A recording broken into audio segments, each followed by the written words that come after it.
If your Roomba's tires need to be changed, chances are you got to clean the whole thing out. This guy's got to come out, replace it. Screw here, remove the battery pack. Also, upgrade to this guy. It'll last you for 2 hours. Remove the battery pack.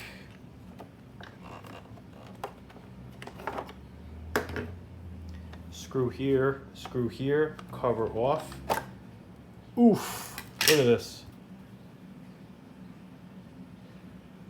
Chances are, if you've never done this, yours will look the exact same way. Hold on. That's better.